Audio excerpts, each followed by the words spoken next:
ఓం శ్రీ గురుభ్యో నమః. హరి ఓం. గణానాం త్వా గణపతిగుం హవామహే కవిం కవీనాముపమశ్రవస్తమం జ్యేష్ఠరాజం బ్రహ్మణాం బ్రహ్మణస్పద ఆనశృణ్వన్నోతిభిः सीदसादनम् श्रीमहागणाधिपतये नमः. प्रणो देवी सरस्वती वाजेभिर्वाजिनीवती धीनामवित्र्यवतु श्रीमहासरस्वत्यै नमः. श्रीगुरुभ्यो नमः. हरिः ओम्. शङ्कारूपेण मच्चित्तम् पङ्कीकृतमभूद्यया किङ्करीयस्य सा माया शङ्कराचार्यमाश्रये.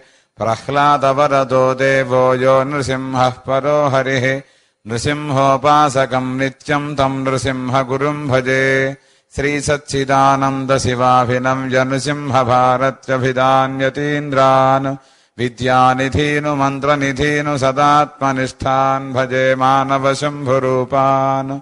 सदात्मध्याननिरतम् विषयेभ्यः पराङ्मुखम् नौमि शास्त्रेषु निष्णातम् चन्द्रशेखरभारतीम् विवेकिनम् महाप्रज्ञम् धैर्योदार्यक्षमानिधिम् सदाभिनवपूर्वन्तम् विद्यातीर्थगुरुम् भजे.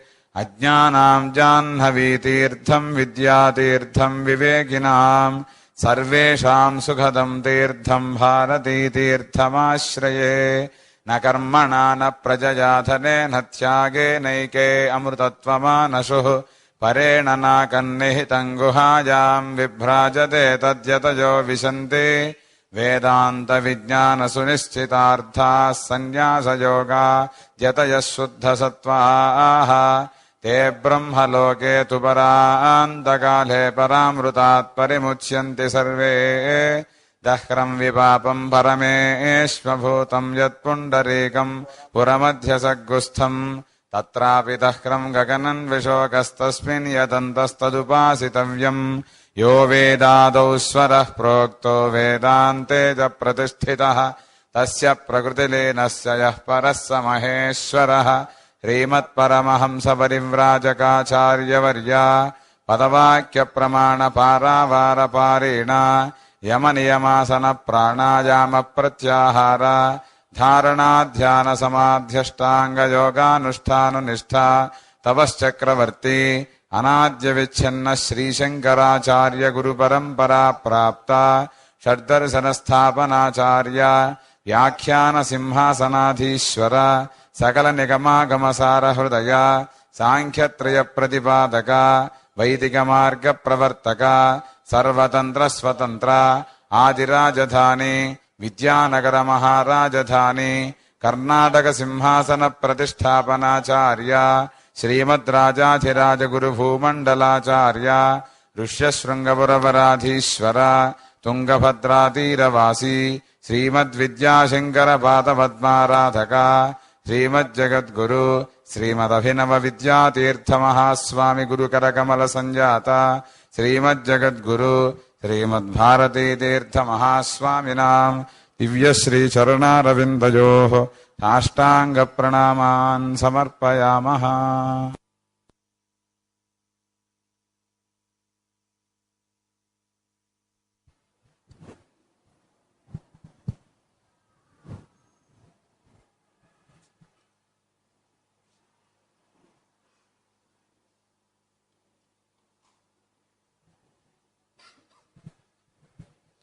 गुरुर्ब्रह्मा गुरुर्विष्णुर्गुरुर्देवो महेश्वरः गुरुः साक्षात् परम् ब्रह्म तस्मै श्रीगुरवे नमः.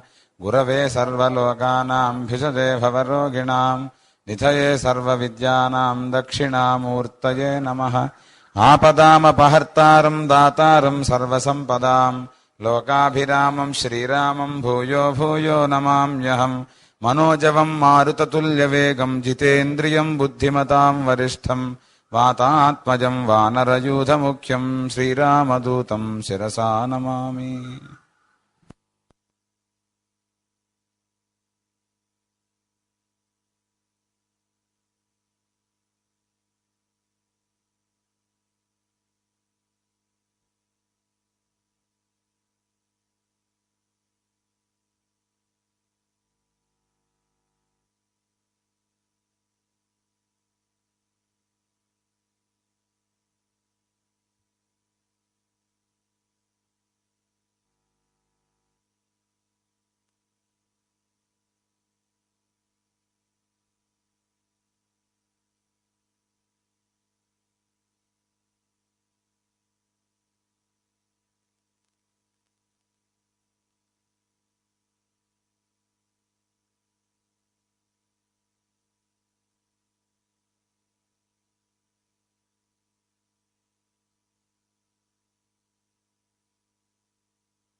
శ్రీ గురుభ్యో నమః. ఈ రోజున మన మధ్య మన గురువు గారి శిష్యుడు, వారు ఎంతో ఆప్యాయంగా కనిపించేటువంటి వ్యక్తి శ్రీ సుబ్బారావు గారు, విశాఖపట్నం. వారు మెరీన్ ఇంజనీర్గా ఉంటున్నారు. ఆయన బాధ్యత ఏంటంటే, గురువుగారు విశాఖపట్నం వెళ్తే వారి వద్దే ఉంటారు. దాన్ని బట్టి వారి యోగ్యత మనం తెలుసుకోవచ్చు. వారిని, గురువుగారిని, పూజ్య గురువుల్ని పుష్పమాలార్పణ చేయవలసిందిగా ప్రార్థన చేస్తున్నాను.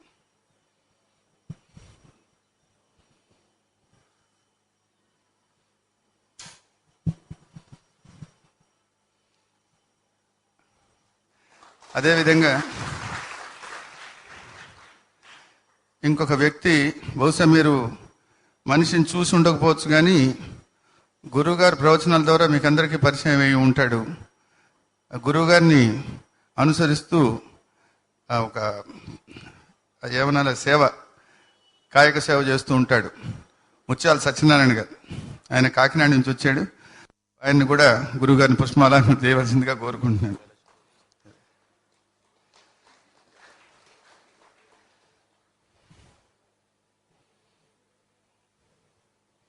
గురువుగారు ఎక్కడ పోయినా వదిలిపెట్టాడు. గురువుగారు వెంటనే ఉంటాడు.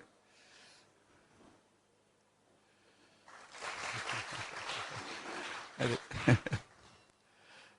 ఆ తర్వాత మన గంగాభారతి సమేత రామలింగేశ్వర స్వామి వారి దేవాలయం ప్రతిష్టాపకులు శ్రీ నంబూరు కాశీ విశ్వనాథం గారు. వారికి 2 కుమారులు. పెద్ద ఆయన పేరు పార్థసారథి గారు. వారి తండ్రి గారు పోయిన తర్వాత ఈ శివాలయం, రామాలయం అవన్నీ కూడా ఆయనే నిర్వహణ చేసేవారు. దురదృష్టవశాత్తు ఆయన చిన్నతనంలోనే పరమపదించడం జరిగింది. అప్పటి నుంచి వారి కుమారుడు కైలాసనాథ్, ఇతను ఉంటాం విజయవాడలో కళానికేతన్ వాళ్ళ దగ్గర ఉంటున్న మన దేవస్థానానికి ఏ సేవ కావాలన్నా ముందుండి చేస్తూ ఉంటాడు. అటువంటి చిరంజీవిని, పూజ్య గురువుల్ని పుష్పమాలార్పణ చేసి వారి ఆశీస్సులు తీసుకోవాల్సిందిగా కోరుకుంటున్నాను.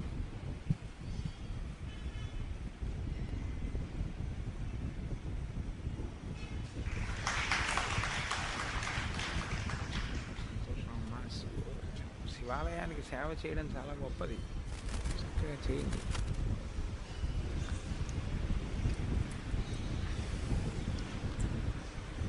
శుక్లాంబరధరం విష్ణుం శశివర్ణం చతుర్భుజం ప్రసన్నవదనం ధ్యాయేత్ సర్వవిఘ్నోపశాంతయేత్. గురుర్బ్రహ్మా గురుర్విష్ణుః గురుర్దేవో మహేశ్వరః గురుః సాక్షాత్ పరబ్రహ్మ తస్మై శ్రీగురవై నమః. వ్యాసాయ విష్ణురూపాయ వ్యాసరూపాయ విష్ణవే నమో వై బ్రహ్మనిధయే వాసిష్ఠాయ నమో నమః. కూజంతం రామ రామేతి మధురం మధురాక్షరం ఆరుహ్య కవితాశాఖాం వందే వాల్మీకికోకిలం. శృతిస్మృతిపురాణానాం ఆలయం కరుణాలయం నమామి భగవత్పాదశంకరం లోకశంకరం. వాగర్ధావివ సంపృక్తౌ వాగర్ధప్రతిపత్తయే జగతః పితరౌ వందే పార్వతీపరమేశ్వరౌ. సూక్తిం సమగ్రేతు న స్వయమేవ లక్ష్మీః శ్రీరంగరాజమహిషీమధురైః వైదగ్ధ్యవర్ణగుణగుంభనగౌరవైర్యాం కండూలకర్ణకుహరాः కవయోధయంతి.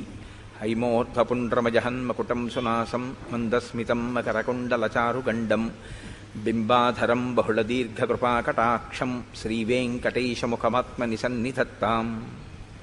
మనోజవం మరుతతుల్యవేగం జితేంద్రియం బుద్ధిమతాం వరిష్టం వాతాత్మజం వనరయూధముఖ్యం శ్రీరామదూతం శిరసా నమామి. ఆపదామపహర్తారం దాతారం సర్వసంపదాం లోకాభిరామం శ్రీరామం భూయో భూయో నమామ్యహం.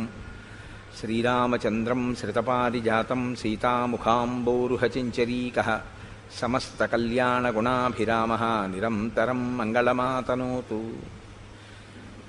సింధూరారుణవిగ్రహాం త్రినయనాం మాణిక్యమౌళిస్ఫురత్తారానాయకశేఖరాం స్మితముఖీం ఆపీనవక్షోరుహాం పాణిభ్యాం అళిపూర్ణరత్నచుషకం రక్తోత్పలం బిభ్రతీం సౌమ్యాం రత్నఘటస్థరక్తచరణాం ధ్యాయేత్పరేదంబికాం. హరి ఓం. పరమేశ్వర స్వరూపైన సభకి నమస్కారం.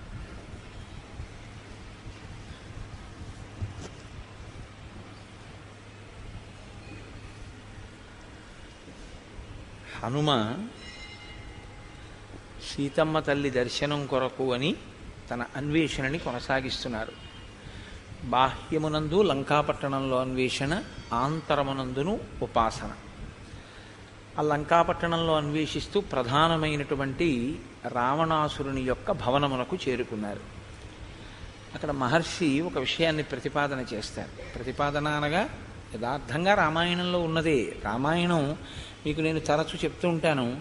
వాల్మీకి మహర్షి ఆచమనం చేసి కూర్చుంటే జరిగిన కథ, జరుగుతున్న కథ, జరగబోయే కథ.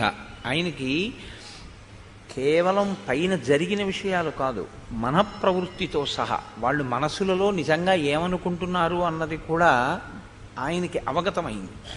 అవగతమై చేసినటువంటి రచన శ్రీరామాయణం. అందుకని అందులో కించిత్ అనృతం, అంటే ఎక్కడా కూడా కల్పితమైనటువంటి విషయం ఏదీ ఉండదు. పరమయథార్థమైనటువంటి విషయాన్నే ఆయన ప్రతిపాదన చేశారు. భేరీమృదంగాభిరుతం శంఖఘోష నినాదితం నిత్యార్చితం పర్వహుతం పూజితం రాక్షసై సదా. భేరీ మృదంగాభిరుతం, ఇవి ఒక పూజలో వాడబడేటటువంటి ధ్వనులు, వాద్య పరికరములు. భేరీలు మోగిస్తున్నారు, మృదంగములు మోగిస్తున్నారు. భేరీ మృదంగాభిరుతం శంఖఘోష నినాదితం, శంఖాల్ని పూరిస్తున్నారు. శంఖాన్ని పూరిస్తే విజయానికి పిలుపు. నిత్యార్చితం, ప్రతిరోజు పూజ చేస్తారు లంకాపట్టణంలో, ప్రత్యేకించి రావణ భవనంలో ప్రతిరోజు పూజ జరుగుతూ ఉంటుంది. పర్వహుతం, పర్వహుతం అంటే పర్వదినములుగా మనం వేటిని చెప్తామంటే ప్రధానంగా పౌర్ణిమ, అమావాస్య, ఈ రెండు. ఇవి కాక నైమిత్తిక తిథులు ఉంటాయి. నైమిత్తిక తిథులు అంటే విశేష కార్యక్రమాలు జరగవలసినటువంటి రోజులు. అటువంటి రోజులలో పూజితం రాక్షసై సదా, అక్కడ ఎప్పుడూ రాక్షసులు పూజ చేస్తూ ఉంటారు. ఇప్పుడు ఈ శ్లోకాన్ని మీరు చాలా జాగ్రత్తగా అన్వయం చేసుకోవాల్సి ఉంటుంది. అదే సుందరకాండ. ఇప్పుడు రావణుడి తప్పు ఎక్కడ కనపడుతోంది మీకు? ఆయన నిత్య పూజ చేస్తాడు, ఆయన నైమిత్తిక పూజ చేస్తాడు. ఆయన ఎక్కడికైనా వెళ్ళినా ఓ శివలింగాన్ని తీసుకెళ్ళి పూజ చేస్తాడు. ఇది వాల్మీకి రామాయణం మీరు చాలా జాగ్రత్తగా గమనించవలసి ఉంటుంది. మహర్షి ఇది చెడు అనరు, ఇది మంచి అనరు. ఏది ఎలా జరిగిందో అలా మీకు చెప్తారు. మీరు దాంట్లోంచి సారాన్ని తీసుకోవలసి ఉంటుంది. ఇది ఎవరు చూస్తున్నారు ఈ విషయాన్ని? ఎవరు చూస్తే ఈ విషయం వాల్మీకి మహర్షి చెప్పవలసి వచ్చింది మనకి? ఇదోసారి రావణుడి గురించి చెప్దామని ఆయన మనకి చెప్పారా? హనుమ చూస్తున్నారా ఈ విషయాన్ని? హనుమ చూస్తుంటే ఈ విషయం బయటికి వచ్చింది. ఇప్పుడు ఇది హనుమ కన్నుల ద్వారా మనకు వస్తోంది ఈ శ్లోకం. ఆయన చూశారు. ఏం చూశారు? భేరీ మృదంగాభిరుతం, భేరీ మృదంగాది ధ్వనులు వినపడుతున్నాయి. శంఖఘోష నినాదితం, శంఖముల యొక్క ఘోష వినపడుతోంది. నిత్యార్చితం, ప్రతిరోజు పూజ చేస్తారు అనడానికి సాక్ష్యాలు ఉన్నాయి. ప్రతిరోజు పూజ చేస్తాడు రావణుడు. నిత్యార్చన యందు వైకలభ్యం ఉండదు. ప్రతిరోజు చెయ్యవలసింది చేస్తాడు. ప్రతిరోజు చెయ్యవలసింది అంటే సంధ్యావందనం ప్రధానం. సంధ్యావందనం చేస్తాడు, అర్చన కూడా చేస్తాడు. పర్వహుతం, పర్వదినములలో ఏవి చెయ్యాలో ఆ విశేషార్చనలు చేస్తాడు. పూజితం, పూజిస్తారు. రాక్షసై, రాక్షసులు, రావణాంతపురమునందుండేటటువంటి రాక్షసులు. సదా, ఇప్పుడు హనుమ వెళ్ళారని కాదు, ఎప్పుడూ చేస్తారు. ఇప్పుడు మీరు ఈ శ్లోకాన్ని కొంచెం జాగ్రత్తగా గమనించండి. రావణాసురుడు చెడ్డవాడు అనడానికి ఈ శ్లోకంలో ఏమైనా ఆధారం ఉందా? మరి ఈశ్వరుడి అనుగ్రహం రావణుడికి ఉండద్దా ఈ శ్లోకాన్ని బట్టి? ఈశ్వరానుగ్రహం కలగాలిగా. ఎందుకని అంటే సదా, ఎల్లప్పుడూ నిత్య నైమిత్తిక కార్యక్రమములను నిర్వహించడంలో ఆయన ఏ విధమైనటువంటి అశ్రద్ధ లేనివాడు. ఎంత శ్రద్ధగా చేస్తాడు అనడానికి ఉదాహరణ ఏమిటంటే రాజోపచారాలను ఉంటాయి. ఇవి నోటితో చెప్తామంతే. సాధారణంగా రాజోపచారం చెయ్యమని వదిలిపెట్టాం. ఓ పువ్వు ఒకటి తీసుకుని అక్షతో వేస్తూ రాజోపచారాలన్నీ చెప్పేస్తాం. ఏదో అశ్వాన్నారోహయామి ఓ అక్షత అంటే ఆ స్వామి ఏనుగెక్కి తిరిగాడు కాసేపు అక్కడ. గజాన్నారోహయామి, ఏనుగెక్కాడు, గుర్రం ఎక్కాడు. అలాగే నృత్యం దర్శయామి అంటే నిజంగా ఓ నృత్యం చేసి చూపించాలి ఈశ్వరుడికి. అయిపోయింది, చేసేసినట్టే ఓ అక్షత. గీతం శ్రావయామి ఓ అక్షత అయిపోయింది అక్కడికి. గీతం శ్రావయామి అంటే మీరు ఒకటి గుర్తుపెట్టుకోండి, ఎవరు పడితే వాళ్ళు పాడకూడదు. మీ ఇంట్లో మీరు పాడుకుంటే అభ్యంతరం లేదేమో, కానీ ఈశ్వరుడికి గీతం శ్రావయామి అన్నప్పుడు మాత్రం ఓ మంగళహారతి పాడితే తప్పులేదు. కానీ గీతం శ్రావయామి అని రాజోపచారం చెప్పినప్పుడు మాత్రం గురుముఖత సంగీతం నేర్చుకుని రాగతాళ పరిజ్ఞానం ఉంటే తప్ప ఆ పాటను ఈశ్వరుడి దగ్గర పాడించకూడదు. నాకు పాట వచ్చండి అంటే పాడించకూడదు. రాగతాళముల యొక్క పరిజ్ఞానము కలిగి ఉండాలి. కలిగి ఉంటే మీరు అందులో పాడించవచ్చు. కాబట్టి ఇప్పుడు పూజిస్తూ ఉంటాడు అంటే మామూలుగా కాదు, చాలా అక్కడ వాడవలసినటువంటి గొప్ప గొప్ప పరికరములన్నిటినీ వాడుతూ ఉంటాడు. మరి ఇన్ని చేసేటటువంటి వాడికి ఈశ్వర కృప ఎందుకు కలగలేదు? ఎందుకు 10 తలకాయలు పడిపోయాయి? దీన్ని మీరు జాగ్రత్తగా విచారణ చెయ్యగలగడం సుందరకాండ. అలా మీరు విచారణ చెయ్యగలిగిన నాడు మీకు అందులోంచి ఒక అమూల్యమైనటువంటి సారం ఒకటి మీకు అందుతుంది. అది అందితే జీవితానికి ప్రయోజనం కలుగుతుంది. అది మీరు అందుకోలేకపోయారనుకోండి, సుందరకాండ చదవడం తప్ప అంటే నేను అలా అని అనను. అది ఒకనాటికి అవకాశాన్ని ఇస్తుంది, అర్థం చేసుకునే అవకాశాన్ని. కాబట్టి రావణుడికి ఈశ్వరానుగ్రహం పరిపుష్టమై ఉంది కాబట్టే మీరు నిన్నను విన్నటువంటి ఐశ్వర్యాన్నంతటినీ ఆయన అనుభవిస్తున్నాడు. అంత ఐశ్వర్యం ఉంది, కాంచనలంకాధిపత్యం ఉంది. ఆయన అనుభవించినటువంటి భోగం అన్నది లేదు, అన్ని భోగాలు అనుభవిస్తున్నాడు. ఇప్పుడు ఇది చూస్తున్న ఆయన ఒక ఆయన ఉన్నాడు. ఆయన ఎవరు? హనుమ. ఆయన ఏది కోరి ఇక్కడికి వచ్చారు? ఆయన కోరుకున్నదేమీ లేదు. తనకి అని ఆయన కోరుకున్నదేముంది? ఏమీ లేదు. విద్యాధరులు చెప్పారు, రామార్థం వానరార్థంచ చికీర్షం కర్మ దుష్కరం సముద్రస్య పరంపారం దుష్ప్రాపం ప్రాప్తుమిచ్చసి. రాముని కొరకు వానరుల కొరకు తప్ప ఆయన కొరకు ఏమీ లేదు. తన కొరకు అని తాను చేసుకోనివాడు, తన కొరకు అని పూజ చెయ్యనివాడు, తన కొరకు అని కోరిక లేనివాడు ఒకడు. పొందిన ఈశ్వరానుగ్రహాన్నంతటినీ తన కొరకు అని చూసుకుంటున్నవాడు ఒకడు. ఇప్పుడు ఈ రెండు విభేదించనంత కాలం ఇబ్బంది ఏమి ఉండదు. ఈ రెండు విభేదించే అనుకోండి, అంటే నిస్వార్థంగా ఏ కోరిక లేకుండా ఆయన ఒక సంకల్పం చేస్తే ఆయన సంకల్పానికి వ్యతిరేకంగా ఈయనున్నాడు అనుకోండి. ఎవరు? ఈశ్వరానుగ్రహాన్ని పొంది దాన్ని స్వార్థానికి వాడుకుంటున్నవాడు. కేవలం స్వార్థానికి, అది ధర్మ వ్యతిరిక్తమైనా సరే, తాను చేసినటువంటి తపస్సు చేత తాను భోగం అనుభవించడం అన్నదానికి కట్టుబడిపోయిన వాడికి. వీళ్ళిద్దరూ ఎదురుగుండా వస్తే ఎవరి శక్తిని పడగొట్టగలదు? ఎంతమంది వెనక ఉన్నారు అన్నది మీకు అనవసరం. పైకి చూడడానికి చాలామంది రావణుడి వెనక ఉన్నట్టుంటారు, హనుమ వెనక ఎవరూ లేనట్టుంటారు. కానీ నిష్కామంగా ఉపాసన చేసేటటువంటి వ్యక్తి యొక్క వైభవం ముందు కామంతో, అంటే కామ్యోపాసన అయి ఈశ్వరుడి వలన పొందినటువంటి అనుగ్రహాన్ని తన స్వార్థము కొరకు, ఇంద్రియ భోగము కొరకు అనుభవిద్దామనేటటువంటి ప్రయత్నం చేసేటటువంటి వ్యక్తి నిలబడలేడు. ఉపాసన క్రమంలో ఎవరి ఉపాసన ముందు ఎవరి ఉపాసన నిలబడదు.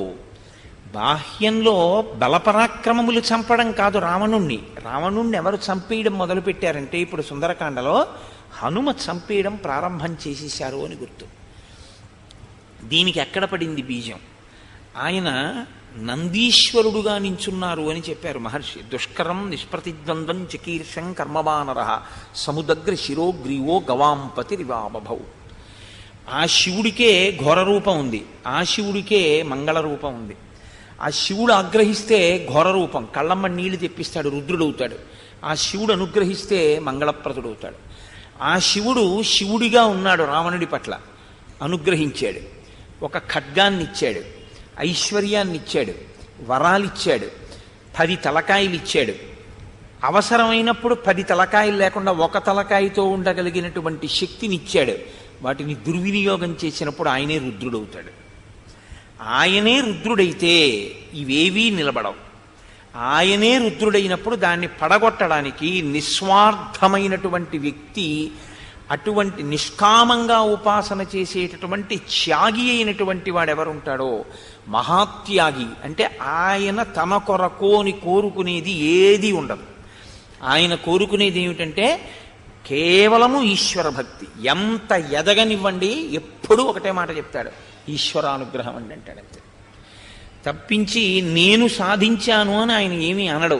కానీ బాహ్యంలో ఎలా ఉంటుందో తెలుసా అండి, ఆయన చాలా కష్టపడుతున్నాడని ఉంటుంది. నిజం కూడా అంతే, యథార్థం కూడా అంతే. లోకంలో నిష్కామమైనటువంటి ఉపాసన చేసేటటువంటి వాడు ముందు నిలబడి విన్నవాడు వెనక్కెళ్ళి దెప్పేవాళ్ళు చాలామంది ఉంటారు. కానీ ఆ పాపం కట్టి కుడిపేస్తుంది. చాలా మీరు ఇది గుర్తుపెట్టుకోవాల్సిన విషయం. నిష్కామోపాసకుల జోలికి వెళ్ళకూడదు. ఏ కోరిక లేకుండా ఈశ్వరుణ్ణి ఉపాసన చేసేటటువంటి వాడి ముందు కామంతో ఉపాసన చేసి పుణ్యలబ్ధి పొందినటువంటి వాడు ఎంత హిమవత్ పర్వతవంతమైన వాడైనా సరే నిలబడలేడు. ఆయన శక్తియే ఎక్కువ. ఎందుకంటే నిష్కామోపాసన, తన ఉపాసన మళ్ళీ భగవత్పరంగా 10 మంది ప్రయోజనం కోసం ఉపయోగించడమే తప్ప తన కొరకోని వాడుకుందామన్న ఆలోచన కూడా లేనివాడెవడో వాడి పట్ల మీరు మర్యాదతో ప్రవర్తిస్తే మీకు పరిపూర్ణమైనటువంటి రామానుగ్రహం.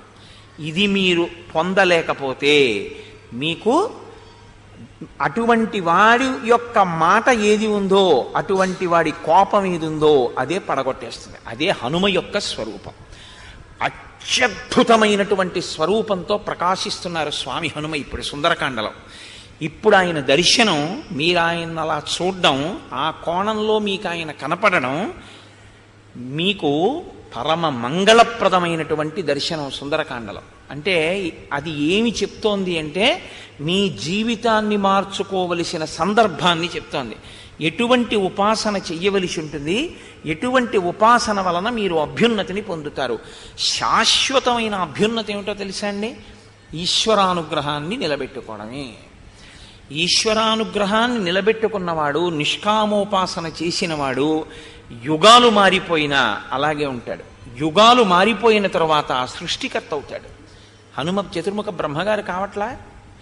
కానీ ఎవడు స్వార్థానికి ఉపయోగించుకుంటాడో వాడు వెలుగుతాడు కొంతకాలం. కానీ ఆ వెలుగు ఎలా ఉంటుందంటే ఆరిపోవడానికే పనికొస్తుంది. అది క్రమక్రమంగా ఆ భోగం ఇటువైపుకి వెళ్ళిపోతుందంటే అధర్మం వైపుకి వెళ్ళిపోతుంది. ఆ ధర్మాన్ని విడిచిపెట్టినటువంటి భోగం ఎంతమంది ఏడుస్తున్నారు, ఎంతమంది బాధపడుతున్నారు అన్నదాన్ని ఆలోచించడు. మీరు ఒక్కటే గుర్తుపెట్టుకోండి. దీన్ని మహర్షి సుందరకాండలో చాలా చిత్రంగా ఆవిష్కరిస్తారు. నిద్రపోకుండా ఎవరుంటారండి? నిద్రపోకుండా ఎవరు ఉండరు. మీకు ఇంకొక రహస్యం ఏంటంటే బాగా ఏడిస్తే బాగా నిద్రపడుతుంది. నేను మీతో ఒక యథార్థం చెప్తున్నాను. బాగా ఏడిచాడు అనుకోండి ఒక ఆయన, ఏడిచి మగతొచ్చి పడుకుంటాడు. లేపకండి పాపం, ఏడిచి పడుకున్నాడు, పడుకొని ఉండాలా అంటారు. కానీ మీ వలన ఏడ్చి పడుకున్నాడు అనుకోండి, మిమ్మల్ని కొట్టేస్తున్నాడు. ఎందుకో తెలుసా? మీ వలన ఏడవకూడదు. మీ వలన ఏడ్చి పడుకుంటే అదే ప్రమాదం. మీ వలన ఎవ్వడూ ఏడవకూడదు. అందుకే సనాతన ధర్మం అంతా ఒక్కటే మాట చెప్తుంది, ఓం శాంతి శాంతి శాంతి. పడుకున్నప్పుడు కూడా ఆయన్ని చూసి ఆ పడుకున్న రీతికి ఏడుస్తుంది భార్య. ఇది ఎక్కడ మహర్షి ఏమి అనరు. అలా ఆయన ఇది తప్పనరు, ఇది ఒప్పనరు. మీకు నేను ముందే ఒక ఉదాహరణ చెప్పాలి అంటే అప్పుడు ఆ ఘట్టంలో మీరు బాగా పట్టుకుంటారు. పట్టమహిషి పక్కనే ఓ పట్టెమంచం మీద పడుకుంది, హంసతూలికా తల్పం మీద. ఈయన కొన్ని 100 మంది కాంతలతో భోగించి అలిసిపోయి ఈయన పడుకున్నాడు. ఇప్పుడు ఆ పడుకున్న పట్టమహిషి ప్రశాంతంగా పడుకుంటుందా? ఎంత బాధపడి నిద్రపోయి ఉంటుంది. నిద్రపోతున్నాడు, ఆవిడ నిద్రపోతోంది. కానీ వీడిది భోగం అనుభవించిన నిద్ర. వీడి యొక్క అధర్మంతో కూడిన భోగానికి ఏడ్చి పడుకుంది పట్టమహిషి. ఇంటి ఇల్లాలి యొక్క బాధ పడగొట్టక ఏం చేస్తుందండి? మీకు నేను సుందరకాండలో ఇంకొక పెద్ద రహస్యం చెప్తున్నా. యజమానిని నశింపచేసేదేదో తెలుసా? యజమానురాలి కన్నీరే. ఇంకా ఏమీ ఉండదు మీకు. నేను యథార్థం చెప్తున్నా. మీ అభివృద్ధి దేన్ని బట్టి ఉంటుందో తెలుసా? మీ ఆవిడ సంతోషాన్ని బట్టే ఉంటుంది. మీ ఆవిడ సంతోషం దేన్ని బట్టి ఉంటుందో తెలుసా? మీరు ప్రేమగా చూడటం బట్టే ఉంటుంది. నేను మీకు మళ్ళీ మళ్ళీ చెప్తున్నా, ప్రపంచంలో ఏ భార్య కూడా 3 లోకములలో ఉన్న ఐశ్వర్యాన్ని కోరదు. నేను నిజం చెప్తున్నాను. 3 లోకాల్లో ఉన్న ఐశ్వర్యం అంతా నా దగ్గరికి తెచ్చిపెట్టు అని ఏ భార్య అయినా అంటే ఆమె నిస్సందేహంగా దుర్మార్గురాలి. ఏ భార్య అయినా. నేను మాట్లాడేటప్పుడు ఒక సత్ప్రవర్తన కలిగిన వ్యక్తి అని. ఏ భార్య అయినా కోరుకునేది ఏమిటంటే భర్త ప్రేమని కోరుకుంటుంది. నిరంతరము భర్తతో కలిసి ఉండాలనే కోరుకుంటుంది, అంతే. దీనికి వైక్లభ్యం వచ్చిందనుకోండి, భార్య కాని బాధపడి కళ్ళంబట నీళ్లు పెట్టిందో మీరు ఏ ప్రయత్నాలు చేయండి మీకు కలిసి రావు. మీరు ఎంత వృద్ధిలోకి వెళ్ళారో అంత జారిపోతారు. కారణం ఏమిటో తెలుసా? భార్య కన్నీరే. ఒక్కటే కారణం. వేదం ఎప్పుడు చెప్పినా ఒక్కటే చెప్తోంది, నీ ఇంట్లో ఉన్న ఇల్లాలు లక్ష్మీ స్వరూప, ఆవిడ సంతోషంగా ఉండాలి. ఆవిడ సంతోషంగా ఉండడానికి ఒక్కటే కారణం. ఏ కారణానికి సంతోషిస్తుందో తెలుసా అండి? ఆయన మనసంతా నేనే. ఆ స్థానం ఇంకొకరు పొందకూడదు. ఆయన మనసంతా నేనే, ఆయనకి నేనంటే అంత ప్రేమ. దీనికి ఇద్దరూ పక్క పక్కన ఉన్నారా లేదా కూడా అనవసరం. పక్క పక్కన లేనప్పుడు తన భర్త యందు కొన్ని వేల మంది కాంతలు అనురక్తలై ఉండగా నా భార్య తప్ప ఆ స్థానంలో ఇంకోరు ఉండడానికి వీల్లేదని అటువంటి చూపు చూడని భర్త దొరికితే దానికి భార్య పొంగిపోతుంది. ఆ పొంగు పురుషుణ్ణి ఎంత వృద్ధిలోకి తీసుకెడుతుందంటే అంత వృద్ధిలోకి తీసుకెడుతుంది. సీతమ్మ తల్లిని తీసుకెళ్లి రావణాసురుడి యొక్క అశోకవనంలో పెడితే ఆ తల్లి నిరంతరం రామధ్యానమే చేసింది తప్ప ఒక్కనాడు, అదే సుందరకాండలో హనుమ అంటారు, ఇంతమంది ఇన్ని అనుభవిస్తున్నారు, నా తల్లి సీతమ్మ కూడా రాముడి పక్కన ఇలా ఉండి ఉంటే, లేదా ఆ శ్లోకాన్ని చెప్పడం కూడా నాకు ఎక్కువ ఇష్టం ఉండదు. సీతమ్మ తల్లి వీళ్ళల్లా ఇంకోలా బుద్ధి కలిగి ఉన్న రాముడు అలా ఉండడు. కాబట్టి భార్య అనేటటువంటిది మీ సంపదకి కారణమై ఉంటుందని మీరు ఎప్పుడూ గుర్తుపెట్టుకోవాలి. మీ అభ్యున్నతంతా ఎవరి మీద ఆధారపడుతుందో తెలుసా అండి? ఆవిడ మీదే. ఆవిడ నవ్వుతూ ఉండేటట్టుగా మీరు చూసుకోవలసి ఉంటుంది. అందుకే పెద్దవాడికి ఇచ్చి పెళ్లి చేస్తారు. లేకపోతే చిన్నవాడికి ఇచ్చి ఎందుకు చేయకూడదు?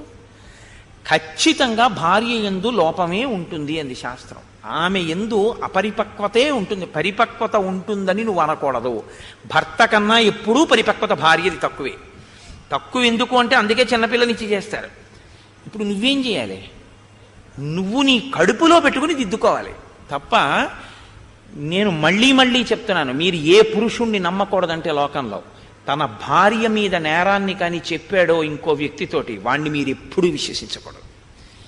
మా ఆవిడండి ఇలా ఉంటుంది అన్నాడు అనుకోండి, వాడంత అధమాధముడైన పురుషుడు లోకంలో ఇంకోడు లేడు. తన భార్య గురించి తానే దిద్దుకోవాలంతే. అసలు తన భార్యని దిద్దుకోవడం విషయంలో ఇంకొక పురుషుడి జోక్యం కానీ ఇంకొకరి జోక్యాన్ని కానీ పురుషుడు అపేక్షించకూడదు. అలా అపేక్షిస్తే వాడే అధమాధముడు. కన్న తల్లి అయినా అంతే. కన్న తల్లి విషయంలో కూడా కన్న తల్లిని నువ్వు గౌరవించడం, కన్న తల్లితో ఏదైనా దిద్దుబాటు చేసుకోవలసిన వ్యవహారం వస్తే మూడో మనిషి జోక్యం ఉండకూడదు. రాణా ప్రతాప్ సింగ్ గొప్పతనం అంతా అదే కదండి.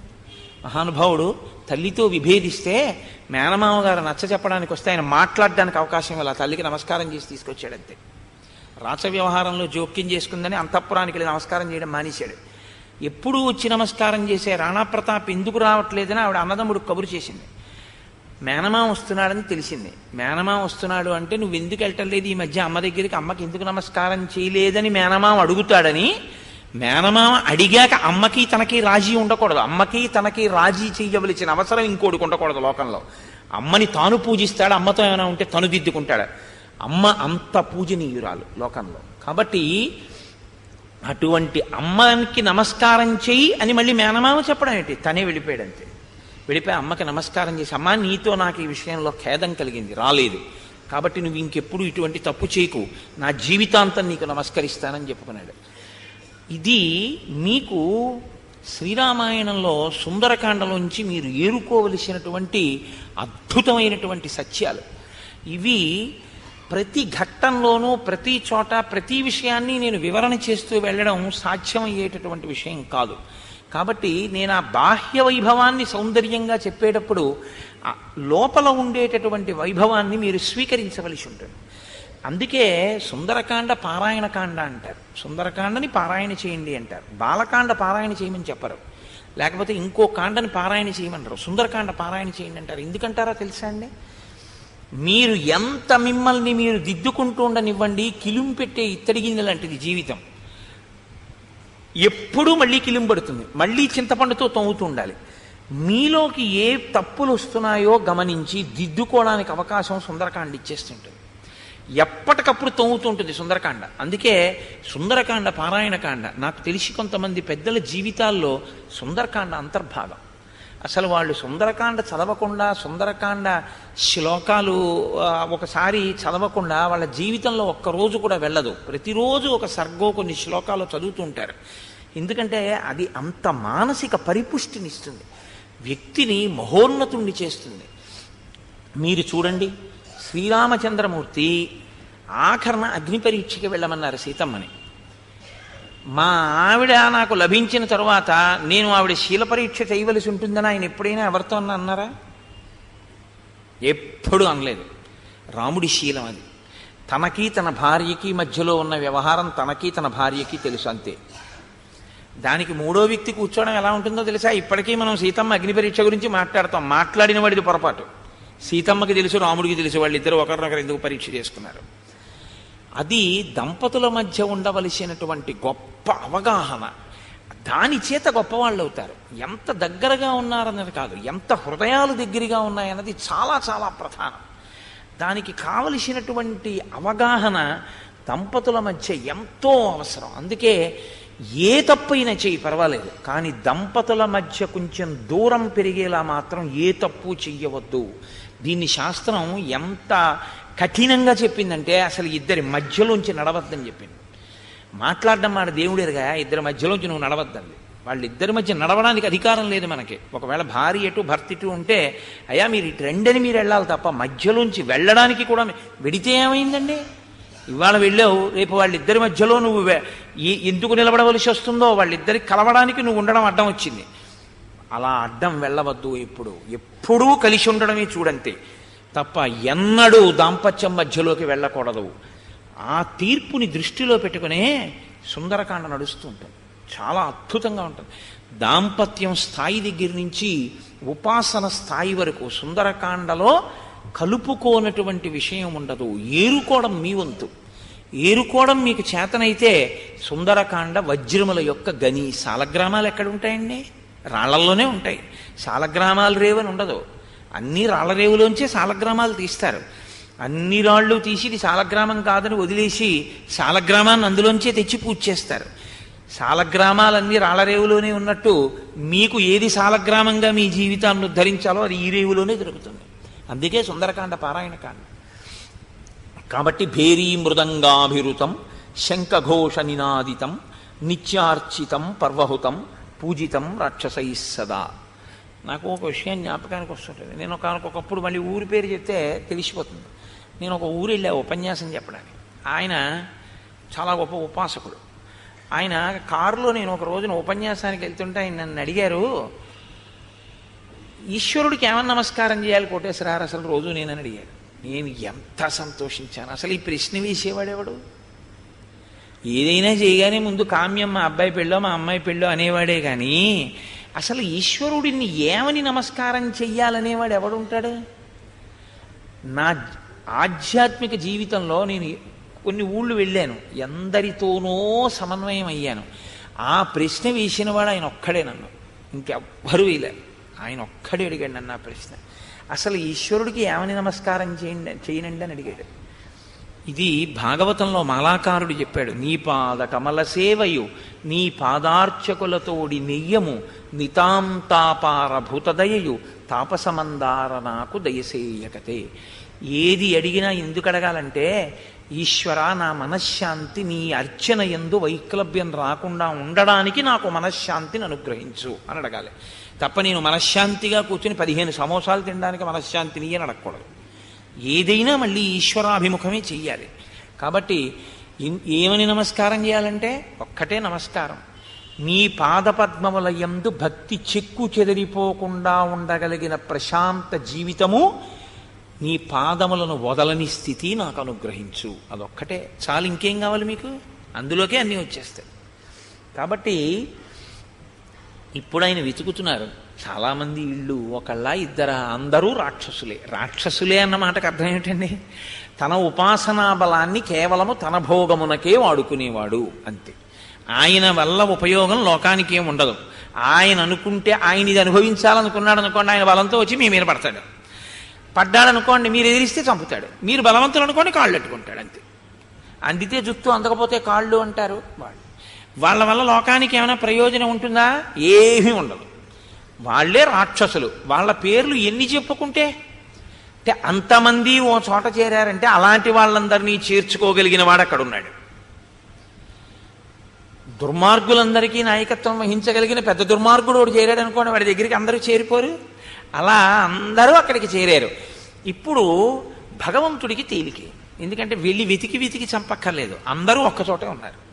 కాబట్టి ఆయన ఇప్పుడు ఇక్కడికి రావాల్సి వస్తుంది. కాబట్టి మహర్షి అంటారు, మహోదరస్య చ గృహం విరూపాక్షస్య చైవహి విద్యుజ్జిహ్వస్య భవనం విద్యున్మాలేస్తథైవ చ శుకనాసస్య వక్రస్య శఠస్య వికటస్య చ హ్రస్వకర్ణస్య దంస్త్రస్య రోమశస్య చ రక్షసః. వాళ్ళ పేర్లన్నీ అలాగే ఉంటాయి. ఆ పేర్లు కూడా పోనీ వినడానికి సంతోషంగా ఉండవు.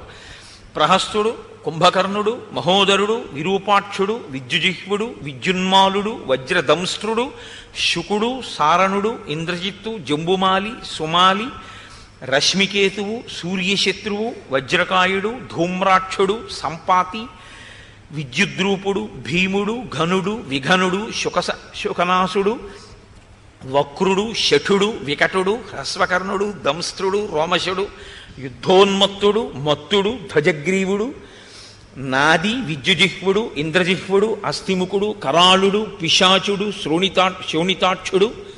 అటువంటి గొప్ప గొప్ప పేర్లు. ఆ పేర్లే మీకు చెప్పేట్లా? అసలు ఆ పేరు పెట్టిన తల్లిదండ్రుల గొప్పతనం మెచ్చుకోవాలి. పెట్టించుకున్న వాడిని ఆ పేరుతో పిలిపించుకున్నందుకు అనాలి. ఆయన పేరే చూడండి ఎంత విచిత్రంగా ఉంటాయో. శుకనాసస్య వక్రస్య, వాడి పేరు వక్రుడు, అంటే వంకరటింకర బతుకున్నవాడు. శఠుడు అంటే లోపల ఒకటి పెట్టుకుంటాడు, పైకోటి మాట్లాడతాడు ఎప్పుడు మోసం చేయడానికి, వాడిని శఠుడు అంటారు. అసలు ఈయన శఠుడురా అంటేనే చాలా బాధాకరమైన విషయం. వాడి పేరే శఠుడు. అంటే ఇలాంటి వాళ్ళందరూ అక్కడ చేరారు.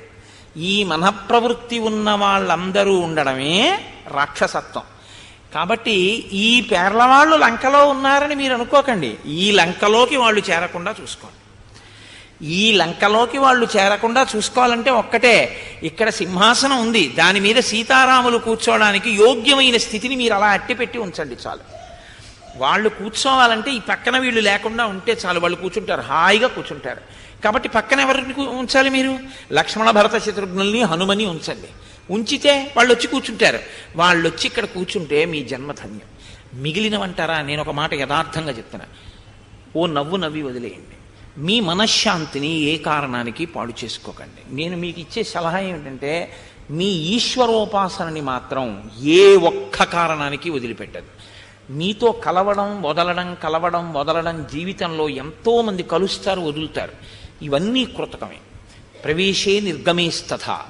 ఈ కదలికలన్నీ ఆగిపోయేది ఎప్పుడంటే, ఇది కదలడం ఆగిపోయిన తర్వాత అన్ని అనుబంధాలు ఆగిపోతాయి. ఆ అనుబంధాల వలన వచ్చేటటువంటి అశాంతి ఈశ్వరోపాసన యందు ప్రతిఫలించకుండా, దానివల్ల మీ ఉపాసన పాడైపోకుండా మీరు రక్షించుకుంటూ ఉండండి ఎప్పుడు. ఎందుకంటే జీవయాత్రలో మనని రక్షించేది ఏదైనా ఉంటే అదొక్కటే రక్షిస్తుంది. మిగిలిన వాళ్ళందరూ పాడు చేయడానికి పనికొస్తారు, కానీ వాళ్ళెవ్వరూ మీ మనశ్శాంతిని నిలబెట్టడానికి ఉపకరించే వాళ్ళు కారు. అన్ని వేళలా ఎప్పటికి ఏ సమయానికి ఎలా అనుకూలమో అలా ఉంటారు ఎవరైనా అంతే. కాబట్టి దాన్ ఎనీథింగ్ అంటారు చూసారా ఇంగ్లీష్లో, దేనికన్నా అవసరమైతే భార్య కన్నా ఈశ్వరోపాసనే ప్రధానంగా పెట్టుకోండి. ఇది ఉండగా ఈశ్వరోపాసన కన్నా గొప్పది ఇంకొకటి లేదు. నా జన్మకి ప్రయోజనమేమి అదే. ఆ స్థిరచిత్తాన్ని మాత్రం బాగా నిలబెట్టుకునే పూనిక చూసుకుని ఎన్నడూ ఈశ్వరుణ్ణి అదే కోరుకోండి. ఈశ్వర, ఏ కారణం చేత ఇది నశించిపోకూడదు. నేను బేలమనస్కుణ్ణి, కదిలిపోతాను. అందుకని నేను కదిలిపోని రీతిలో నా జీవితం ఉండేటట్టు నన్ను అనుగ్రహించు అని కోరండి. అది మీకు సమస్త శాంత్య ఉపశాంతులను ఆయన అనుగ్రహిస్తాడు. సుందరకాండ యొక్క సారాంశం అదే. ఇన్ని చూస్తున్నా హనుమ చెదరలేదు. చూశారా మీరు? హనుమ చెదిరిపోయారనుకోండి, ఇక లేదు సుందరకాండ. కానీ ఉపాసకుని స్థితి ఎలా ఉంటుందంటే చచ్చిపోదామన్నంత స్థితికి ఎడుతుంది. అది ఈశ్వరుడి వైపు నుంచి పరీక్ష కావచ్చు, సమాజం వైపు నుంచి పరీక్ష కావచ్చు. రెండు రకాలుగా ఎలా అయినా ఉంటుంది. ఎందుకంటే నేను ఈ మాట ఎందుకు అంటున్నానో తెలుసా అండి? ఉపాసకులందరూ అటువంటి స్థితిని అనుభవించిన వాళ్ళే. Nobody's life is a bed of roses.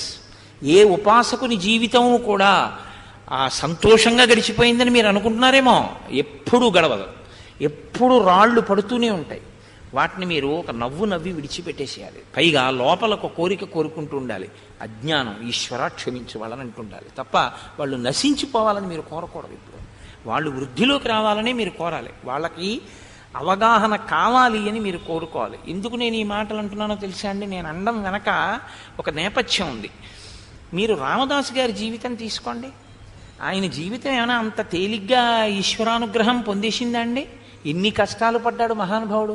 Tukaram గారి జీవితం తీసుకోండి, ఎన్ని కష్టాలు పడ్డాడు మహానుభావుడు.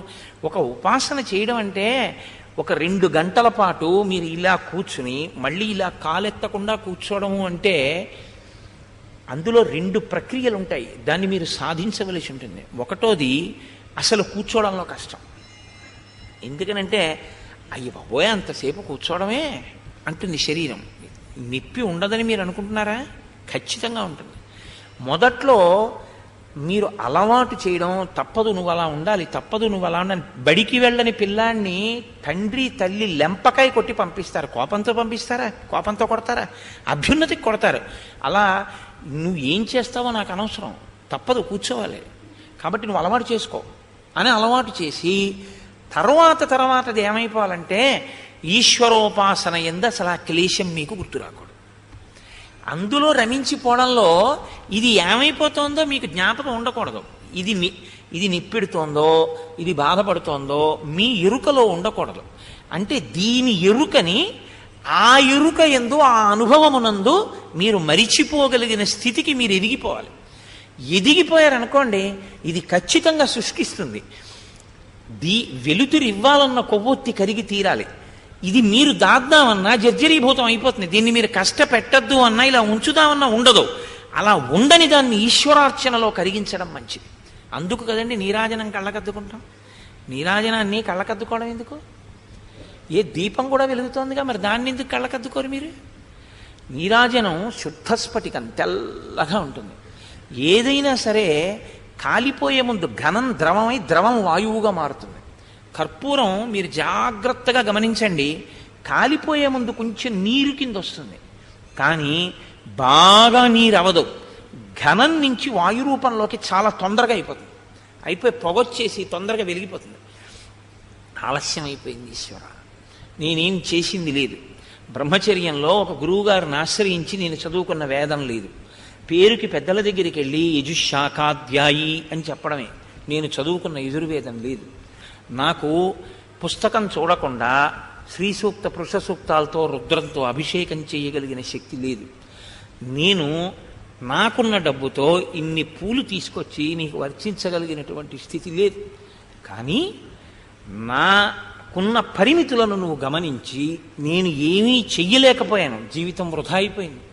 ఇంకా మిగిలిందా? వచ్చేస్తోంది జర. కాబట్టి నేను తొందరగా నీలో ఐక్యం అవ్వడానికి కావలసిన మానసిక పరిపుష్టిని నాకు ఇయ్యి అని అడగడం నీరు కాకుండా వాయువైపోయిన నీరాజనాన్ని కళ్ళకద్దుకోవడం. ఆ స్థితిని నాకు ఇయ్యి అని అడుగుతాం మనం. అందుకని హారతొక్కటే కళ్ళకద్దుకుంటాం. అది బాగా పూనిక నిలబడాలి. నేను ఆ నేపథ్యంలో మీకు నేను చెప్తున్నది. ఇది పైకి నోటితో అనడం కాదు. అస్తమానం మీరు పైకి అనక్కర్లేదు. మీ లోపల దృఢంగా ఉండాలి. ఏదైనా కదలకూడనిది ఉంటే అదొక్కటే. ఏదైనా రాజీ ఉంది, అదొక్కదాంతో రాజీ లేదు. దాని కొరకు అడ్డొస్తే దీన్ని విడిచిపెట్టవలసి ఉంటుంది తప్ప దాన్ని వదిలేసి పట్టుకోవలసిందన్నది మాత్రం నా జీవితంలో ఇంకొకటి లేదు. దాందే అగ్రస్థానం. దీని యందు ఇక గట్టి పూనిక నిలబడిపోవాలి. అలా నిలబడిన వారు కదండి హనుమ. లేకపోతే చూడగానే అయ్యి బాబు ఈ గొడవంతా మనకెందుకు, ఎక్కడ రాముడు ఎక్కడ సీత, ఆయన పెళ్ళాన్ని తిప్పుతే నాకెందుకు వచ్చిన గొడవను ఆయన వదిలేయచ్చు. వదిలేరా? మరి ఎందుకు ఆయనకి ఈ క్లేశం? ఆయన ఏం తిన్నారు, ఏం తాగారు, ఏమి సంతోషించారు, ఎందుకంత చిన్న పిల్ల రూపం అవడం? ఉపాసనా క్రమంలో నువ్వు తరించవలసినటువంటి విధానం ఏమిటో నీకు చెప్తున్నది సుందరకాండ. అలా తరించకుండా ఏదో ఈశ్వరుని ఆరాధన చేసి ఆ పుణ్యఫలంతో ఆ భోగాన్ని అనుభవిస్తూ బతుకుతున్నవాడు, అటువంటి వాడొక్కడొచ్చి నువ్వు వాళ్ళు అనుకున్న కారణానికి ఈయన అనుకున్న కారణం వేరైతే ఇంతమంది కాలిపోవలసిందే. ఇంతమంది తెల్లవారితే ఆయనే ఆగ్రహించారా, ఇంతమంది గుండెలు బాదుకు నేడుస్తారు. ఏడవల లంక కాలిపోయింది హనుమకి. హనుమ తోకతో పెట్టేశారు నిప్పు, కాలిపోయిందంతే. అందుకే ఒక మాట అంటుంటారు, అది మామూలు నిప్పు కాదు. యశోకవన్నిం జనకాత్మజాయాం. ఇంకొక మహాతల్లి ఏడిచింది అక్కడ. ఆ ఏడుపు ఏం చేసింది? మొత్తం లంకని కాల్చింది, రావణాంతఃపురంతో సహా కాల్చింది. మళ్ళీ కాలనదంటూ ఉంటే సీతమ్మే. ఇది నువ్వు తెలుసుకోగలిగితే నీ జీవితం పండిపోయినట్టే. ఇది నువ్వు తెలుసుకోకపోతే తెలుసుకోవడానికి మళ్ళీ మనుష్య జన్మలోకి వస్తామన్న నమ్మకం ఏమిటి? వచ్చి ఇప్పుడు తెలుసుకోవట్లేదా? మళ్ళీ ఎప్పుడో వచ్చి ఎప్పుడో తెలుసుకుంటావా? ఏమి నమ్మకం? మళ్ళీ ఎన్ని కోట్ల జన్మలు జారుతావో, ఎప్పుడో మనుష్య జన్మ. అప్పుడు వస్తే మాత్రం అసలు ఇంత ఉపాసన రహస్యాన్ని తెలుసుకుని ఆ బిగింపు నీకు వస్తుందని ఏమి నమ్మకం? ఇప్పుడు ఉన్న అవకాశం ఇదే అడుగుతుంది సీతమ్మ. ఇహ సంతో నవాసంతి సతోవా నానువర్తసే తథాహి విపరీతాతే బుద్ధిరాచారవర్జిత అని అడిగింది ఆవిడ. ఇక్కడ చెప్పేవాళ్ళు లేరా? చెబితే నువ్వు వినవా, విని ఆచరించవా? ఎక్కడుంది సమస్య నీకని అడిగింది. అందుకని సుందరకాండ అడిగింది. అది రావణుని అడిగింది కాదు, సమస్త సమాజాన్ని అడిగింది ఆవిడ. ఎన్ని యుగాలు మారినా అదే ప్రశ్న. నీకు చెప్పేవాళ్ళు లేక, చెప్పేవాళ్ళు చెప్పినా నువ్వు వినవా, విని విడిచిపెడతావా, ఆచరించవా? ఎక్కడుంది నీ సమస్య? ఎందుకు ఇన్ని జన్మలు ఎత్తుతున్నావు? ఎందుకు ఈ జన్మ చిట్ట చివరి జన్మ చేసుకోవాలన్న పూనిక లేకుండా పోతోంది. అన్నీ ఏదో దీనికన్నా హరిబ్రహ్మాదులు వచ్చినా నేను విన్నండి అంటాడు. హరిబ్రహ్మాదులు వచ్చి నీకు చెప్పేది నీలోంచి వాళ్ళు వెళ్ళిపోతే చాలు. వాళ్ళు రావడం ఎందుకు నీకు చెప్పడానికి? వాళ్ళు రావక్కర్లేదు. ఈ మాట ఇంకో దానికి అనమే. ఏది ఏమైపోయినా ఈశ్వరుడి పాదాలు వదలనండి అనమే. అలా అన్నవాళ్ళు పరీక్షకి లోనయ్యారు. అంత తేలిగ్గా అలా అన్నారనేమి ఈశ్వరుడు వచ్చేయలేదు. మీరు అది గమనించాలి. అలా అన్నవాళ్ళు కొరడాలు దెబ్బలు తిన్నారు. మహానుభావుడికి పావుషేరు అన్నంలో 16 షేర్ల ఉప్పు కలిపి అన్నం వండారు. వండి అన్నం పెట్టారు. ఆయన రామచంద్రమూర్తికి పెట్టి, నీకు పెట్టకుండా నేనేమీ తిన్నాను, అది క్షరాన్నమో క్షీరాన్నమో, నువ్వు తిను నేను తింటా అని అక్కడ పెట్టి, రామా నీకు నివేదన తింటానన్నాడు. ఆయనకి పెట్టిన క్షరాన్నము రామదాసుకి క్షీరాన్నమైంది. నీవు నమ్మితే పరీక్ష వస్తుంది, ఫలితము ఉంటుంది. పరీక్ష లేని ఉపాసన ఉండదు. ప్రతి ఉపాసనకి పరీక్షలు ఉంటాయి. నిలబడగలగాలి. అలా నిలబడగలిగితేనే హనుమ. నిలబడ్డారు హనుమ. తప్ప ఏదో ఒక పరీక్ష దగ్గర బాబోయ్ ఇంత గొడవ నాకెందుకంటే పోయిందంతే. మిగిలిన పనికి మాలిన అనేటివి నిలబడుతున్నావు, ఇందులో నిలబడదామని ప్రయత్నం చెయ్యి. ఈశ్వరుడు వచ్చి నిన్ను కాపాడతాడంతే. పూనికతో నిలబడు చాలు. ఈశ్వరుడు వస్తాడు, వచ్చి నిన్ను కాపాడి తీరుతాడు. మళ్ళీ నీ ఉపాసనకి రక్ష ఆయనే, ఇంకోడు ఉండడు రక్షించడానికి. ఇది బాగా పట్టుకోమని చెప్పేటటువంటి కాండ సుందరకాండ. ఇది మీ మనసులో మీరు సుందరకాండని ఎంత అధ్యయనం చేస్తారో, ఎంత లోతుగా విశ్లేషిస్తారో, ఎంత బాగా మీరు ఆ స్థితిని లోపల ధ్యానం చేసి పట్టుకుంటారో, మీరు అంత ఎదిగిపోతుంటారు. ప్రతి క్షణం ఉపాసనలో పెరిగిపోతుంటారు. ఈ స్థితి ఎక్కడి నుంచి వస్తుందంటే సుందరకాండలోంచే వస్తుంది. అందుకే సుందరకాండ పారాయణకాండ. సరే, ఆ కోణంలో మీరు వినండి. ఇప్పుడు ఆ రాక్షసులందరూ అక్కడ ఉన్నారు. వాళ్ళ ఇళ్ళన్నీ వెతుకుతున్నారు. ఎవరి కోసం? సీతమ్మ కోసం. ఏమైన కర్మ? రామార్థం వానరార్థంచ, రామకార్యం మీద వెతుకుతున్నారు. కాబట్టి శూలముద్గరహస్తాశ్చ శక్తితో మరధారిణీ దదర్శ వివిధాన్ గుల్మాన్ తస్య రక్షపతే గృహే. ఎంత అందంగా మాట్లాడతారండి మహర్షి. నీ ఇంట ఉన్న వస్తువులు, నీ ఇంట ఉండే వ్యక్తులు నీ సంస్కృతిని చెప్పేస్తాయి. నీ కొడుకు నీతో కలిసి సంధ్యావందనం చేస్తే నీ ఇంటిది ఒక స్థాయి. నువ్వు నీ కొడుకు కూడా పేపరే చదివితే నీ ఇంటిది ఒక స్థాయి. నీ ఇంటి స్థాయి చెప్పడానికి ఎవరి తీర్పులు అక్కర్లేదు, ఎవరి జోక్యం అక్కర్లేదు, ఎవరు చెప్పక్కర్లేదు కూడా. నువ్వు లేచి సంధ్యావందనం చేసుకుని నీవు చేస్తే నీ కొడుకు కూడా సంధ్యావందనం చేస్తే నువ్వు లేచేటప్పటికి మీ ఆవిడ నీకు మన్నీళ్లు పెట్టి నువ్వు లేవగానే పూజామందిరంలోకి వెళ్ళడం నీకు అలవాటైతే చాలు, నీ జీవితానికి శ్రీరామరక్ష. నీ ఇంటికి వచ్చి చూసినప్పుడు అవేమీ లేకపోతే మీ ఇంట్లో మీ నాన్నగారి ఫోటో, మీ అమ్మగారి ఫోటో, ఈశ్వరుడి మూర్తి, మహాత్ముల మూర్తులు తప్ప మిగిలిన పనికిమాలినవన్నీ ఉంటే మీరు మీ గురించి ఏమీ చెప్పక్కర్లేదు. మీరు చెప్పినా చాలా సంతోషం అండి, చాలా సంతోషం అండి అండమే. కానీ ఆహాహా ఏమి వైభవం రా నీ ఇల్లు, ఏ మూర్తులు ఎటు కళ్ళు తిప్పినా నీ సంస్కృతి ఏమిటో నీ ఇల్లు చెప్తోంది, తెలిసిపోదు. కాబట్టి ఆయన పరిస్థితి ఏమిటో అక్కడ ఉన్నవాళ్ళు చెప్తారు. రామచంద్రమూర్తి మీరెళ్ళి భోగం అనుభవించండి అని తాను గుహలో పడుకుంటాడు. రావణుడు లోపల తాను భోగం అనుభవిస్తూ వీళ్ళని విచ్చుకత్తులట్టుకుని బయట ఉండండి, ఎందుకంటే నేను ఎత్తుకొచ్చిన ఆడవాళ్లతో అనుభవిస్తున్నాను, ఎవడొస్తాడో అంటాడు. అంతే తేడా. ఎవరి ముందు ఎవరున్నారు, ఎవరు నిలబడ్డారు? రాముడి ముందు రావణుడు నిలబడ్డాడా, రావణుడి ముందు రాముడు పడిపోయాడా? నీ నడవడి, నీ ధర్మం, నీ ప్రవర్తన నిన్ను కాపాడుతుంది. దానికి ఇతరుల కితాబెందుకు? నీకు సుందరకాండ ఆదర్శం.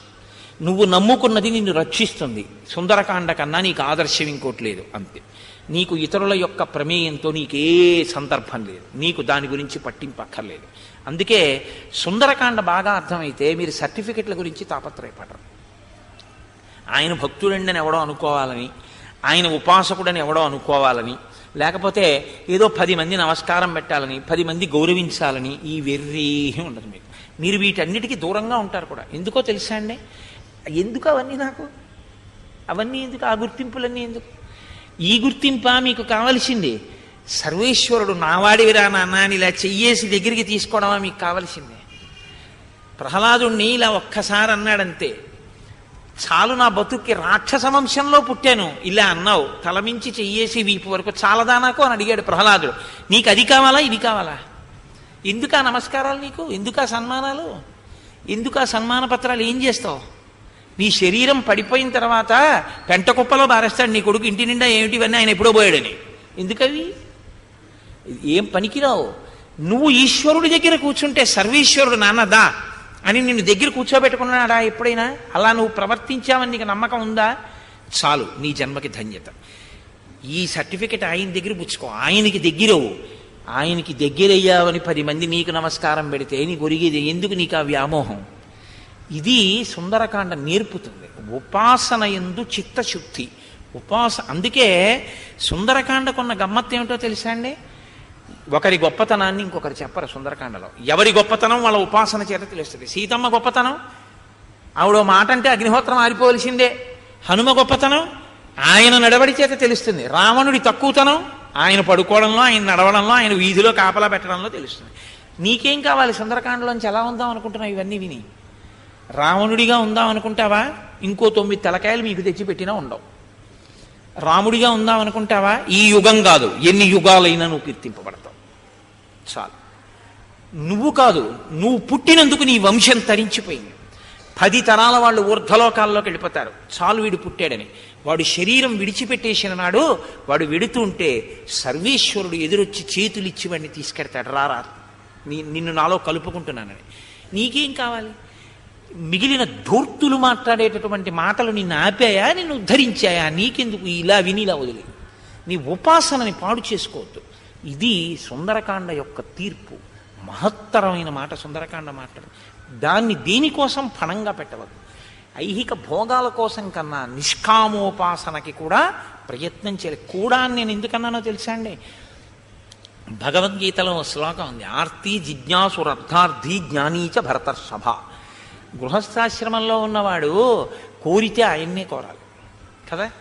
నాకు కష్టం ఉందండి, నేను ఎవరికి చెప్పాలి? నేను అసలు ఆ కష్టాన్ని తీర్చుకోవడానికి ఒకరి దగ్గరికి వెళ్లే ముందు నేను నా ఈశ్వరుడికి చెప్పుకోవాలి. ఈశ్వరుడికి చెప్పుకొని, సర్వేశ్వర కొంచెం బాధపడుతున్నానయ్యా, మనశ్శాంతి ఉండట్లేదు, నువ్వు నాకు ఈ మనశ్శాంతి ఇస్తే తప్ప నాకు మళ్ళీ ధ్యానం మీద దృష్టి కుదరదు, కాబట్టి నాకు కొంచెం ఈ సమస్య పరిష్కరించి పెట్టు అని మీరు ఈశ్వరుణ్ణి అడగాలి. ఇప్పుడు ఈశ్వరుణ్ణి అడగకుండా ఎలా ఉంటారు మీరు? కామ్యం తప్పదు. కాబట్టి కూడా అన్నాను నేను. గృహస్థుకి కామ్యం ఉండి తీరుతుంది, అడగాలి. కానీ అడిగితే ఈశ్వరుణ్ణి అడగండి ముందు, ఆయన్ని అడగండి. ఆయనకి చెప్పండి, ఆయనకి చెప్పి వెళ్ళండి మీరు ఎక్కడికన్నా వెడితే తప్ప మీరు మామూలుగా వెళ్ళొద్దు. మీరు ఎలాగా ఉండవలసి ఉంటుంది అంటే ఈశ్వరుడు మీ వెంట మీరు ఇంట్లో శుభకార్యం జరుగుతున్నా మీకు మిగిలినవన్నీ అనవసరం అండి. నేను ఒక్క మాట చెప్తున్నా, ఎందుకో తెలుసా? మీరు ఏం చేసినా మంక పెట్టేవాళ్ళు ఎప్పుడూ ఉంటారు, లోకంలో ఉండకుండా ఉండరు. నేను మీకు యథార్థం చెప్తున్నా, గాంధీ మహాత్ముడిని విమర్శించే వాళ్ళు ఉంటారు, చచ్చిపోయే ముందు హే రామ్ అన్నా కూడా విమర్శిస్తారు. పరమాచార్య స్వామి అంతటి మహానుభావుణ్ణి మాటలు అనేవాళ్ళు ఉంటారు. వివేకానందుడు అంటారు, రామకృష్ణ పరమహంస అంటారు. నోరుందిగా ఏమైనా అంటారు, నీకెందుకు వాటి గురించి? నువ్వు నమ్ముకున్నది నువ్వు వదిలిపెట్టవద్దు. ఇది బాగా పట్టుకోవాలి. సీతమ్మ తల్లి భర్తనంత నమ్ముకుందంత ఉపాసన చేసింది. నీ మాటలు అన్నాడు రావణుడు వెళ్ళి, ఆవిడ చెదిరిపోయి ఉండుంటే ఒక్కసారి ఆవిడ కానీ ఇన్ని అంటున్నాడు అబ్బా నిజమేలే అనో, లేకపోతే వాడు అంటున్నాడని బాధపడ్డమో చేసి ఉంటే సీతమ్మ తల్లికి వాళ్ళ గుడి కట్టి మీరందరూ పూజ చేసి ఉండేవారా? వాడంటాడు అన్నందుకు వాడు పోతాడు, కానీ నాకు నా రాముడు ఉన్నాడు వస్తాడు నమ్మింది. నీకు అంతే సుందరకాండ తీర్పు. కాబట్టి సుందరకాండని మీరు ఆ కోణంలో వినవలసి ఉంటుంది. మీరు ఆ కోణంలో విని దాన్ని అన్వయం చేసుకోవాలి జీవితంలో. చేసుకుంటే అన్ని వైపుల నుంచి మీకు రక్షణ కలుగుతుంది, ఈశ్వర రక్షణ. ఎందుకంటే ఒక్కటే కారణం అండి, ఇది అమూల్యం. దిక్కుమాలిన గోలంతా ఎందుకంటే ఇది రాదు వచ్చిన గొడవ. ఇది ఎందుకు రాదంటున్నానో తెలుసా అండి? ఇది మీకు ఇవ్వాలని నియమమేం లేదు. చాలామంది తెలియక ఏమంటారంటే మళ్ళీ పుడతానంటే మనిషిగా అప్పుడు చేస్తానంటాడు. అలా ఏం లేదు శాస్త్రంలో. ఈశ్వరుడికి అధికారం లేనిది ఏదైనా ఉంటే మీకు మళ్ళీ జన్మనివ్వడం మీదే. ఈశ్వరుడికి అధికారం లేదు. ఈశ్వరుడు నిన్ను నేను మళ్ళీ మనిషిగా పుట్టిస్తాను అని ప్రమాణము చెయ్యలేడు. ఎందుకో తెలుసా అండి? ఒక్కటే కారణం, మీ మరుజన్మ కానీ జన్మ లేకపోవడం కానీ మీ చేతిలోనే ఉంటుంది, కిందకి వెళ్ళిపోవడం కానీ. కారణం ఏమిటంటే తీర్పు ఈశ్వరుడు తన మీద పెట్టుకోవడం. అందుకే మీరు ఏం చేస్తున్నా వాసనారూపంగా వెళ్ళి మనసు పట్టుకుంటుంది. మీరు ఒంట్లో ఓపిక ఉండగా మీ అనురక్తిని బాగా దృఢతరం చేసేసారనుకోండి, ఈశ్వరుణ్ణి పట్టుకోవడం అలవాటు చేశారనుకోండి, తలుపు సందులో వేలు పడింది శివ శివ అంటాం అలవాటైంది అనుకోండి, ఓ కష్టం వచ్చింది ఈశ్వర అని ఏడవడం అలవాటైంది, మీకు ప్రాణోత్క్రమణం కూడా ఉంటుందిగా. మరి పుట్టిన ప్రతివాడు వెళ్ళిపోవలసిందేగా. అప్పుడు కూడా ఈశ్వర అనే ఏడుస్తాడు. ఈశ్వరుడు ఏం చూస్తాడో తెలుసా అండి? నేను ఏడాదల్లా తెల్లారకట్ట 3ంటికి లేచి చదివానండి అంటే కాదు, ఎంసెట్ గంటన్నారా నువ్వేం రాశావు దాన్ని బట్టి నీ ర్యాంకు. నీ ప్రాణోత్క్రమణంలో నువ్వు దేన్ని స్మరించావు అదే నువ్వు పట్టుకున్నావు జీవితాంతం. నీ ప్రాణోత్క్రమణమునందు ఈశ్వరుణ్ణి పట్టుకున్నావు. ఎలా పట్టుకుంటావు? అన్నిటికన్నా అధికం అదే అన్న పూనిక నీకు ఇక్కడ ఉండాలి. మిగిలినవన్నీ అది చేరడానికి ఉపకరణములని పట్టుకుంటున్నావు అంతే. దానికన్నా ఇవి ఎక్కువ కావు. ఇప్పుడు నువ్వు అదే స్మరిస్తావు, అది స్మరిస్తే ఆయనలోకి వెళ్ళిపోతావు. లేదు ఏవో మంచి విషయాలు స్మరిస్తూ వెళ్ళిపోయావు. పండిత వంశంలో మహాపురుషుడి కడుపున పుట్టి ఉపాసన సిద్ధి కలిగేటట్టుగా పుడతావు. లేదు ఏ ఐశ్వర్యాన్నో లేకపోతే ఏవో పనికి మాలిన విషయాలో స్మరించావు, అయిపోయిందంతే. తిరియక్కంటారు, వెన్నుపాం అడ్డంగా ఉండే జీవి కింద వెళ్ళిపోతాడు. వెళ్ళిపోతే వచ్చే నష్టం ఏమిటో తెలుసా అండి? ఇక బుద్ధి ఉండదు, ఇంకేం చేయలేడు ఆ శరీరంతో. ఆవు మీరు చూడండి, ఆవు పాలిస్తుంది, అభిషేకం ఎవరు చేసుకుంటారా? పాలు తెచ్చుకున్నవాడు చేసుకుంటాడు. ఫలితం ఎవరిది? ఆవుకేస్తారా? ఏమీ ఉండదు. ఆవు పాలిచ్చింది కదండి,